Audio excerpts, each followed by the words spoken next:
जय हिंद मित्रांनो, आपल्या चॅनलवर मी सर्वांचं मनापासून स्वागत करत आहे। आजच्या या व्हिडिओच्या माध्यमातून आपण एक अतिशय महत्त्वाची माहिती बघणार आहोत।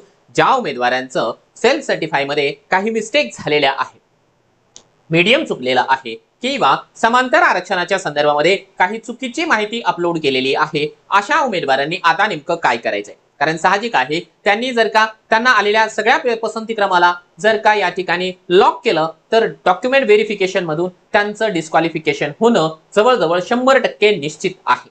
तुमची जर का एखादी मिस्टेक झालेली असेल आणि तुम्हाला वाटत असेल की यार ठीक आहे, आता आपल्याला काहीतरी इथून जे आहे मधला मार्ग म्हणा किंवा काहीतरी सोल्युशन मिळायला पाहिजे, तर हा व्हिडिओ आहे तुम्हा लोकांसाठी अतिशय इम्पॉर्टंट असलेला हा व्हिडिओ असणार आहे। परंतु डिटेल्स मध्ये सगळ्या गोष्टी आपण एक एक करून चर्चा करण्यापूर्वी आपल्याला जर का येत्या शिक्षक भरतीसाठी हवं असेल ऑथेंटिक आणि भरोसेमंद अशा प्रकारचं मार्गदर्शन, तर आपल्यासाठी अवेलेबल आहे गायडन्स बॅच। या बॅच मध्ये मित्रांनो, काही लोकांचा गैरसमज असा होतोय की फक्त पसंतीक्रम दिले जातात किंवा कसे द्यावे त्या बाबतीमध्ये मार्गदर्शन आहे, परंतु ते साफ चुकीचं आहे।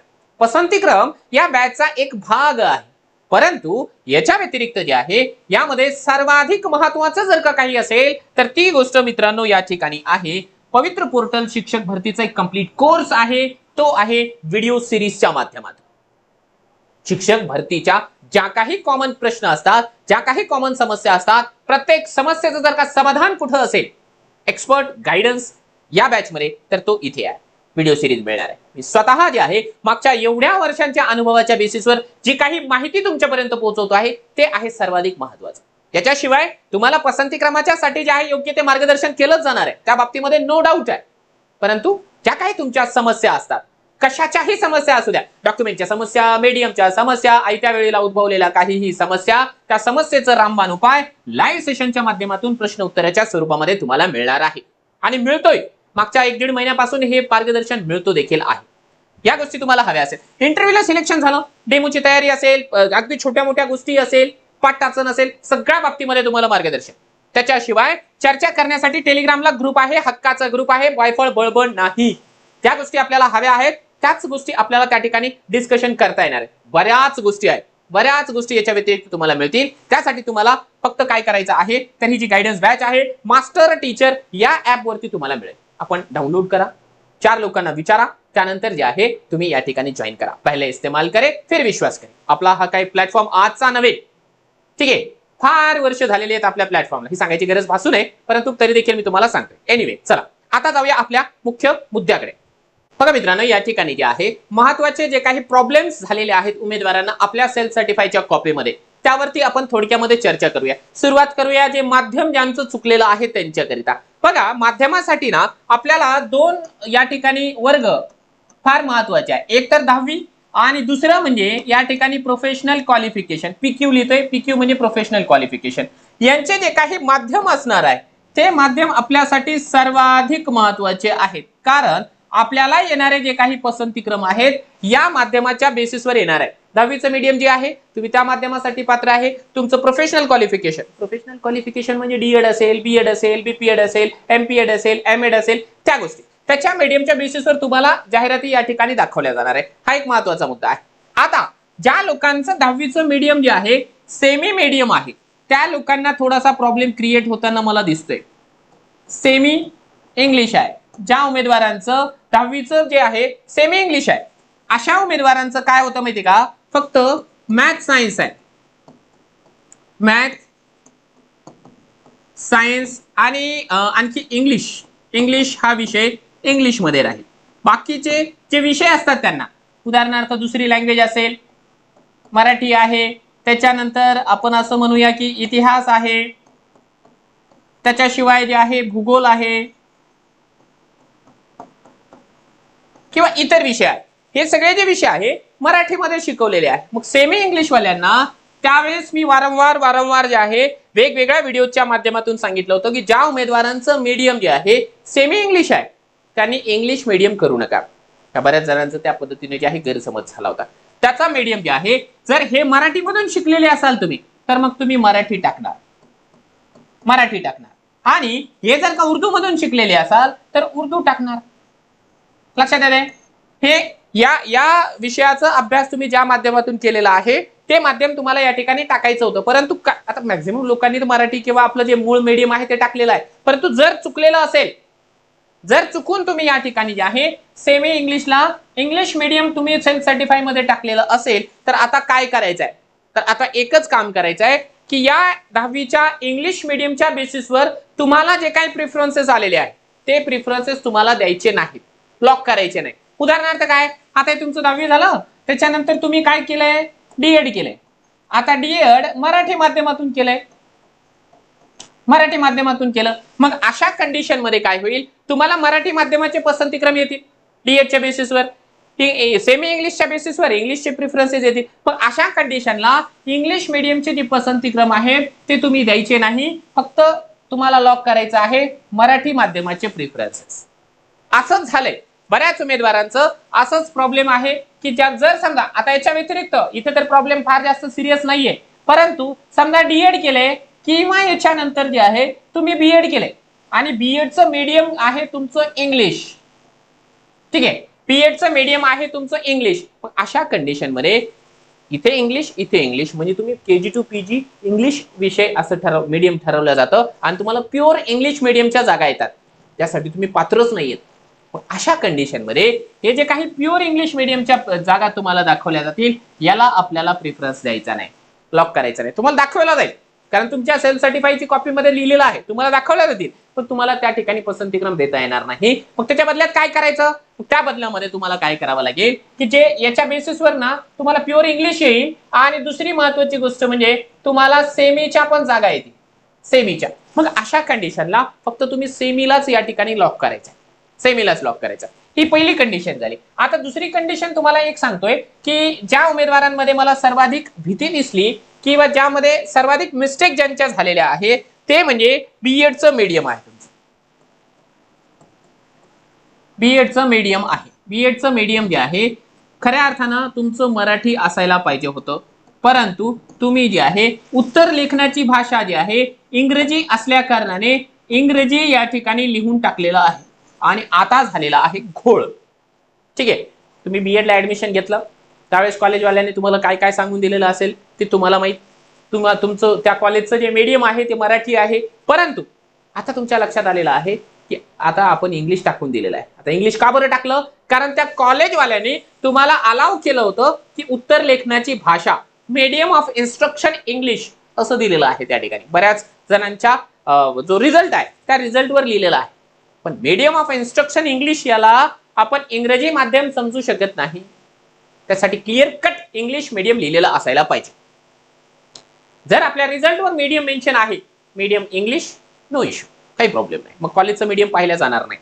परंतु कॉलेज जर का आपल्या रिझल्टवर मेन्शन नाही आपलं मीडियम किंवा फक्त असं लिहिलेलं आहे मीडियम ऑफ इन्स्ट्रक्शन, अशा कंडिशन मध्ये आपल्याला आपलं जे कॉलेज आहे ते कोणत्या माध्यमाचं आहे ते सिद्ध करावं लागेल, त्यासाठी आपल्याला पत्र घ्यावं लागेल. आता समजा बऱ्याच जणांची ही चूक झालेली आहे, मेजर मिस्टेक आहे. अशा कंडिशनला तुम्ही लोकांनी नेमकं काय करायचं, कारण ही आहे प्रोफेशनल क्वालिफिकेशन. बऱ्याच उमेदवारांची जी आहे कंडिशन अशी आहे, मी तुम्हाला सांगतो की मराठी माध्यमातून झालेलं आहे 10वी, ठीक आहे, 10वी झालेली आहे मराठी माध्यमातून. आता हे जे बीएड केलंय त्यांनी, हे बीएड त्यांनी केलेलं आहे मराठीतून, ठीक आहे, म्हणजे मूळ त्यांचं मराठी आहे, परंतु त्याने चुकून जे आहे या ठिकाणी इंग्रजी लिहिलेलं आहे, इंग्रजी लिहिलेलं आहे. मग आता यांच्यासोबत काय ट्रॅजेडी होते बघा, लक्षात घ्या. यांच्यासोबत ट्रॅजेडी अशी होते की यांनी 10वी मराठी आणि बीएड इंग्लिश असं त्या ठिकाणी मेन्शन केल्यामुळे या उमेदवारांना सेमीचे प्रिफरन्सेस येतात, सेमीचे आणि मुळात जे आहे सेमी इंग्रजीचा जो काही क्रायटेरिया आहे क्वालिफिकेशनचा, त्यासाठी प्रोफेशनल क्वालिफिकेशन इंग्लिश असणं आवश्यक आहे. तुम्ही पोर्टलला अपलोड केलं म्हणून ते आलंय, पण तुम्ही त्यासाठी पात्र आहेत का, तुमचं प्रोफेशनल क्वालिफिकेशन इंग्लिश नाहीये, मग तुम्हाला सेमी इंग्लिशला प्रिफरन्सेस देण्याचा हक्क नाही.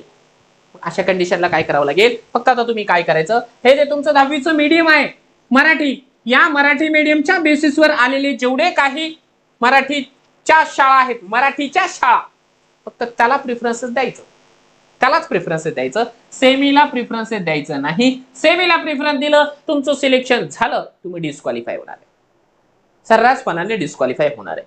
ही गोष्ट आपल्याला करायची नाही. हा प्रॉब्लेम खूप लोकांचा आहे, खूप साऱ्या लोकांचा आहे. याच्या व्यतिरिक्त आणखी तुम्हाला सांगतो, याच्या व्यतिरिक्त बऱ्याच उमेदवारांच्या या ठिकाणी जे आहे आपण असं म्हणूया की समांतर आरक्षणामध्ये चूक आहे. समांतर आरक्षणमध्ये चूक आहे. समांतर आरक्षण, आता हे काय आहे? समांतर आरक्षणामध्ये जे सर्वाधिक कॉमन असलेली जी चूक आहे ना ती काय आहे तर बघा, खेळाडूचं प्रमाणपत्र आहे. खेळाडूचं प्रमाणपत्र आहे बऱ्याच उमेदवारांचं. आता एक उदाहरण म्हणून तुम्हाला सांगतोय, बाकी सगळे समांतर आरक्षण जे आहे अंशकालीन खेळाडू आणि अंशकालीन पण आठवलं मला. अंशकालीन व्हिडिओ मोठा होत असेल हरकत नाहीये, पण मला ना तुम्हा लोकांना गाईड करण्यासाठी या सगळ्या गोष्टी सांगणं आवश्यक आहेच. ते मी सांगतच राहणार आहे. चल एक हा हे दोन आहे. आता लक्षात घ्या, खेळाडूचं जे प्रमाणपत्र आहे आपलं ते व्हॅलिड आहे का लक्षात घ्या. आपण राज्यस्तरापर्यंत खेळलोय का? दुसरी गोष्ट, आपल्याकडे जे सर्टिफिकेट आहे त्या सर्टिफिकेटला आपण जिल्हा क्रीडा अधिकाऱ्यांकडून व्हेरीफाय करून घेतलेलं आहे का ते बघा. ते जर असेल तर मग खेळाडूसाठी जे आहे तुमचं जे सर्टिफिकेट आहे ते व्यवस्थित आहे, अन्यथा गोंधळ झालाच म्हणून समजा. जर तुमच्याकडे मी जिल्हा लेवलला खेळलोय, मी विभाग लेवलला खेळलोय सर, मला युनिव्हर्सिटीनं दिलेलं सर्टिफिकेट आहे आणि मी ते अपलोड केलेलं आहे, झालं तुमचं कार्यक्रम. तुमचा कार्यक्रम झालेला आहे, तुम्ही डिस्क्वालिफाय होणार आहे. मी तुम्हाला भीती नाही घालत आहे, जी रियालिटी आहे ती रियालिटीच मी तुम्हाला सांगतोय या ठिकाणी. ठीक आहे, भीती घालण्याचा माझा अजिबात उद्देश नाहीये, पण अजूनही आपल्याकडे वेळ गेलेली नाहीये, याच्यावरती उपाय आहे. म्हणून मी तुम्हाला आज या ठिकाणी जे आहे तुमच्या समोर या सगळ्या बाबी मांडतोय, महत्वाचं आहे. ठीक आहे, त्या पद्धतीने काही जणांचा अंशकालीन वाल्यांचा गोंधळ बघा. अंशकालीन वाल्यांनी काय केलंय की सर मी एका शाळेमध्ये मुख्यमंत्री युवा प्रशिक्षणार्थी योजने अंतर्गत काम केलंय 11 महिने, मला तिथलं अनुभवाचं प्रमाणपत्र आहे, मग मी अंशकालीन आहे का? किंवा मी जे आहे एखाद्या कोणत्या तरी शाळेमध्ये जे आहे काम केलंय 10 महिने 2 महिने 12 महिने 2 वर्ष 4 वर्ष, माझ्याकडे त्या पद्धतीने मी अंशकालीनचं प्रमाणपत्र आहे. तसं नसतं चालत, तसं नसतं. अंशकालीनचं प्रमाणपत्र हे शासन मान्य असलं पाहिजे, तर तुम्ही त्या ठिकाणी जे आहे पात्र असता. आणि लक्षात घ्या, माझ्या माहितीप्रमाणे अंशकालीनचं जे मेरिट आहे ते सर्वात खाली जातं, सर्वात खाली जातं. कारण काय, उमेदवार नाही, आणि मग तुम्हाला किती जरी मार्क असले तुम्ही सिलेक्ट व्हाल तिथे, पण अंशकालीनचं प्रमाणपत्र तुमचं व्हॅलिड नसेल तर तुम्ही डिस्क्वालिफाय होणार. मागच्या 2022च्या भरतीमध्ये 2017च्या भरतीमध्ये सर्वाधिक डिस्क्वालिफाय झालेले जर का कुठले उमेदवार असतील तर ते हे दोनच उमेदवार आहेत. एक तर खेळाडूमध्ये डिस्क्वालिफाय झाले किंवा या ठिकाणी इकडे डिस्क्वालिफाय झाले, म्हणजे बाकीच्या तुलनेमध्ये. कारण काय, त्यांनी या पद्धतीने आपले सर्टिफिकेट टाकले. जे आपल्याला समांतर आरक्षण आहे ते समांतर आरक्षण तुम्ही चेक करा की मी खरंच व्हॅलिड आहे का, त्याच्यासाठी ते आहे का माझ्याकडे. आता तुम्ही टाकलंय, आता आज तुमच्या लक्षात आलं अरे यार माझ्याकडे आता हे चुकीचं प्रमाणपत्र आहे, आता माझं काय व्हायचं. त्याच्यावरती आता एकच उपाय आहे. आता काय करायचं की ज्या ठिकाणी समजा तुम्ही खेळाडू आहात, खेळाडू नाहीये पण तुमचं सेल्फ सर्टिफाय मध्ये तुम्ही खेळाडू टाकून दिलेलं आहे, ठीक आहे, सेल्फ सर्टिफाय मध्ये. मग आता काय करूया, मग आता तुम्ही काय करायचं की त्या ठिकाणी तुम्हाला प्रेफरन्सेस आलेले आहेत, परंतु ज्या ठिकाणी खेळाडूला जागा नाहीत फक्त आणि फक्त त्याच ठिकाणी पसंतीक्रम द्यायचं. उदाहरणार्थ काय आहे, तुम्ही ओबीसी आहात, ठीक आहे, आता या ओबीसी मध्ये तुम्ही ओबीसी आहात, ठीक आहे, ओबीसी मध्ये समांतर आरक्षणाला बरीच या ठिकाणी जे आहे वॅकन्सीज असेल, जिथे स्पोर्ट्सला 0 आहे आणि ओबीसी जनरलला या ठिकाणी जागा आहे, फक्त त्यालाच लॉक करायचं, फक्त त्यालाच लॉक करायचं. अन्यथा जे आहे जिथे स्पोर्ट्सच्या जागा आहेत तिथे लॉक करायचं नाही. याच्या व्यतिरिक्त आणखी फक्त ओबीसी नाही बघायचं, इथे बघायचं की ओपन कॅटेगरी त्याच जाहिरातीमध्ये ओपनला पण जे आहे इथे 0 असली पाहिजे, इकडे 0 असेल किंवा 1 असेल चालतं. म्हणजे ज्या ठिकाणी तुमच्या कॅटेगरीला आणि ओपनलाही या समांतर आरक्षणाच्या जागा नाही ज्या की तुम्ही चुकीच्या दिलेल्या आहेत, तिथेच पसंतीक्रम द्यायचा आहे. अन्यथा काय होतं माहितीये का, आपलं ज्यावेळेस सिलेक्शन होतं कॉमन रोस्टर प्रमाणे, तर त्या कॉमन रोस्टर प्रमाणे जर का आपण बघितलं तर पहिलं सिलेक्शन तुमचं तुमच्या समांतर आरक्षणामध्ये होतं, नंतर तुमच्या जनरल मध्ये होतं. लक्षात घ्या, त्याच्यामुळे तुमचं पहिलं आरक्षण इकडचं गृहीत धरलं जाईल. कॉमन रोस्टरचा व्हिडिओ अख्ख्या महाराष्ट्रामध्ये जे आहे आपल्या पद्धतीने कुणीही एक्सप्लेन केलेलं नाहीये, आणि ते एक्सप्लेनेशन आपण आपल्या गायडन्स बॅच मध्ये दिलेलं आहे. ते एकदा पाहिलं की भरतीची A to Z सगळी जी प्रोसेस आहे समजल्याशिवाय राहणार नाही. गायडन्स बॅच त्याच्यासाठी महत्वाची. काही लोकांना वाटतं की अरे यार ते फक्त पसंतीक्रमच सांगतात, पसंतीक्रम नाही सांगत आहे, पसंतीक्रम नाही सांगत आहे. अगोदरच तुम्हाला लोकांना सांगितल्याप्रमाणे या ठिकाणी जे आहे एक कंप्लीट व्हिडिओ सिरीज आहे, आणि या व्हिडिओ सिरीज मध्ये त्या सगळ्या बाबी तुमच्यासाठी अवेलेबल करून दिलेल्या आहेत. ज्या तुम्हाला आवश्यक आहे. तुम्ही स्वतः एक्सपर्ट होऊन जाता. तुम्ही स्वतः एक्सपर्ट होता याच्यामध्ये. वेगळं काही सांगायची गरज नाहीये. चला, हा, तर काय काय सांगायचं आहे मला, की या ठिकाणी जे आहे, ज्या ज्या ठिकाणी तुम्हाला चुकीच्या गोष्टीच्या अनुषंगाने आलेले प्रिफरन्सेस असेल त्याला लॉक करायचं नाही. त्याच्या व्यतिरिक्त तुम्हाला लॉक करायचं आहे. याच्या व्यतिरिक्त समजा तुमचं BA असेल, BSc असेल, तुमचं MSc IT असेल, MSc IT असेल, यांचे मीडियम चुकले, चुकू द्या, चुकू द्या, काही होत नाही त्याला. या या या गोष्टींचे मीडियम जर चुकले, काही होत नाही, का ते पाहिल्या जात नाही, पाहिल्या जात नाही. 12वीचं मीडियम चुकलंय तुमचं, 12वीचं चुकू द्या, चुकू द्या, काही होत नाही. 12वीचं मीडियम चुकू, हे ओपन प्लॅटफॉर्म वरून सांगतोय, काही फरक पडत नाही. तर त्याच्या बेसिसवर तुम्हाला पसंतीक्रम येणारच नाही, येणारच नाही. ठीक आहे. हा, आणखी जर का एक मेजर मिस्टेक आहे ज्याच्यावरती उपायच नाहीये, एक मेजर मिस्टेक आहे ज्याच्यावरती उपाय नाहीये, ते म्हणजे तुमची डेट ऑफ बर्थ, DOB, जन्मतारीख. तुमची जन्मतारीख जर का चुकलेली असेल त्याला कुणीच काही करू शकणार नाही. का बरं? लक्षात घ्या, जन्मतारीख समजा तुमची चुकलेली असेल, मग दिवस चुकलाय, वर्ष चुकलाय, महिना चुकलाय, आता ते तुमचं नशीब तुम्हाला जिथे घेऊन जाईल तिथे घेऊन जाईल. काय आहे, कशामुळे असं सांगतोय सर, तुम्ही तर एवढी मेजर मिस्टेकला थोडंसं समजावून सांगितलं की यार घाबरू नका, असं असं होईल, पण जन्मतारखेला का बरं तुम्ही असं सांगताय? त्याचं कारणच आहे. समजा समजा एक उमेदवार आहे ज्याचा स्कोर आहे 120, दुसरा उमेदवार आहे 120, तिसरा उमेदवार आहे 120. समजा हे 3 उमेदवार आहेत, यांचं क्वालिफिकेशन, यांची कॅटेगरी, बाकी सगळ्या गोष्टी सेम आहेत. ठीक आहे, सगळ्या गोष्टी सेम आहेत, आणि जागा आहे एक, जागा आहे एकच जागा आहे. मग अशा कंडिशन मध्ये या 3 पैकी कुणाला घ्यायचं बाबू? या 3 पैकी बघायचं की कोणाचं वय जास्त आहे, कुणाचं वय जास्त आहे. ज्या व्यक्तीचं वय जास्त आहे, समजा या माणसाचं वय जास्त निघालं, मग याला ती जागा मिळाली, हे 2 लोक घरी गेले. ठीक आहे, किंवा यांचा पुढचा ऑप्शन या ठिकाणी ट्राय केला गेला. जर तुम्ही या कंडिशन मध्ये झालेले असाल सिलेक्ट, समान मार्क होते पण तुमचं वय जास्त भरलं म्हणून जे आहे तुमचं सिलेक्शन झालं, तर अशा कंडिशन मध्ये तुम्हाला प्रॉब्लेम क्रिएट होऊ शकतो. ठीक आहे, हा तर झाला प्रॉब्लेम क्रिएट होणं. पण समजा आता या 3 माणसांपैकी, ठीक आहे, मी जे सांगतोय ना ते काही लोकांना लवकर समजणारही नाही कदाचित, तर त्यांनी काय करायचं, व्हिडिओ थोडंसं पाठीमागे जायचं आणि परत एकदा ऐकायचं की मी नेमकं काय सांगायला. समजा सेम कंडिशन घेतो, मी सेम कंडिशन घेतो, 120 120 120. ठीक आहे, जागा एकच आहे.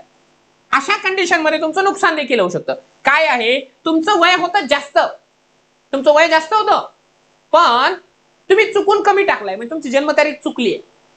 ठीक आहे, म्हणजे तुमचं वय इथं कमी भरलं. आता या 3 पैकी सर्वाधिक मोठे तुम्ही होता वयाने, पण तुमचं जे आहे सेल्फ सर्टिफाय मधली जी तारीख आहे चुकली आहे, म्हणून तुम्ही समजा 3 नंबरचे उमेदवार आहात. तर इथे तुम्ही जॉब डिझर्व करत होते, परंतु तुमच्या बदल्यामध्ये हाच माणूस लागलाय. कारण काय, डेट ऑफ बर्थ चुकवली ना, डेट ऑफ बर्थ चुकवली. हा फार बारीक पॉइंट आहे, बारीक पॉइंट आहे, समजलं तर लक्षात येईल तुम्हाला. आता जन्मतारीख कुठली टाकायची आपल्याला, आता लक्षात घ्या, आपली जी जन्मतारीख आहे 10वीच्या प्रमाणपत्राच्या बेसिसवर टाकावी लागते. सर माझ्या आधारवर वेगळी आहे, पॅनवर वेगळी आहे, इकडं जन्मतारखेच्या दाखल्यावर वेगळी आहे, असू द्या, ते चालतं, ते चालतं एकदाच, ते चालेल. परंतु आपली जी जन्मतारीख आहे भविष्यामध्ये देखील चालत असते कंटिन्युअसली, ती चालते. आपली 10वीची सनद म्हणतो आम्ही, इकडे सनद म्हणतो आपण त्याला. सनद म्हणजे काय, 10th सर्टिफिकेट. ठीक आहे, रिझल्ट सोबत येतं ते सर्टिफिकेट, कारण त्याच्यावरती डेट ऑफ बर्थ राहते, त्याच्यावरती आईचं नाव पण राहतं. ती तारीख आपल्यासाठी महत्वाची, नोकरीसाठी तीच तारीख गृहीत धरली जाते. तर या सगळ्या बाबी होत्या. व्हिडिओ खूप मोठा झालाय मान्य आहे, पण तुम्हाला असं वाटतं हा व्हिडिओ आपल्यासाठी महत्वाचं वरदान ठरणारच आहे. आता मला तुम्हा लोकांना विचारायचं आहे, याच्या व्यतिरिक्त आणखी काही मेजर मिस्टेक्स आहेत का आपल्या, की ज्याच्याकडे आपण दुर्लक्ष केलेलं आहे? अजूनही आपल्याला जर का अशा मिस्टेक्स आढळल्या, व्हिडिओच्या खाली कमेंट बॉक्समध्ये कमेंट करा. तुमच्या काही शंका असतील, काही प्रश्न असेल, ते पण व्हिडिओच्या खाली कमेंट बॉक्समध्ये कमेंट करा. मी माझ्या परीनं व्हिडिओज घेऊन येईल त्याच्यासाठी, महत्वाचं आहे ते, मी त्याच्यासाठी व्हिडिओज घेऊन येईल. आणि तुम्हाला जर का, हे बघा आपला अभ्यास एवढा आहे, लक्षात घ्या, तुम्हाला दिसून येते मी काय आज उगवलेला व्यक्तिमत्व नव्हे. शिक्षक भरती अगदी घोळून प्यालेलो आहे. ठीक आहे, त्याचा ज्यूस करून प्यालेला. मी नेहमी गमतीनं असं सांगतो की मी शिक्षक भरतीवरती पीएचडी केलेली आहे. हा, तर ते ते याच्यासाठीच सांगतोय की आपण हजारो उमेदवार या ठिकाणी जे आहे अभ्यासलेले आहेत, त्यांना गाईड केलेलं आहे, आतापर्यंत त्यांना जे आहे त्यांच्या मार्गस्थ काढून दिलेलं आहे आणि इथून पुढे देखील आपण तेच करत राहणार आहोत दीपस्तंभासारखे. ठीक आहे, मार्केटमध्ये कोण काय बोलत असेल त्याच्याशी आपल्याला देणं घेणं नाही, परंतु आपल्याला एकच टार्गेट या ठिकाणी ठेवून चालायचं आहे की आपल्या उमेदवारांचं आपल्यामुळे भलं व्हायला पाहिजे, कोणत्याही परिस्थितीमध्ये भलं व्हायला पाहिजे. त्यासाठी आपण सतत अविरत प्रयत्न करत राहणार आहे. तुम्हाला जर का त्याच्यासाठी जर का मार्गदर्शन हवं असेल आणखी, फक्त स्ट्रॅटेजी मेनू नव्हे तर सगळ्याच बाबतीमध्ये, तर आपल्यासाठी या ठिकाणी गायडन्स बॅच आपण सुरू केलेली आहे. या गायडन्स बॅच मध्ये आपण जॉईन करू शकता. त्यासाठी एकच काम करायचं आहे, मास्टर टीचर हे जे ॲप आहे फ्रीमध्ये डाउनलोड करता येईल, पाहून घ्या. त्याच्यामध्ये तुम्हाला जर का जॉईन करता आलं तर नक्की करा, कारण आपण जे आहे शिक्षक भरतीचं सर्वोत्तम मार्गदर्शन या ठिकाणी देतोय. आम्ही तुमच्यासोबत अगदी रजिस्ट्रेशन पासून ते जॉईनिंग पर्यंत सोबत राहणार. कोणतीही समस्या, प्रत्येक समस्येचं एकच सोल्युशन, गायडन्स बॅच.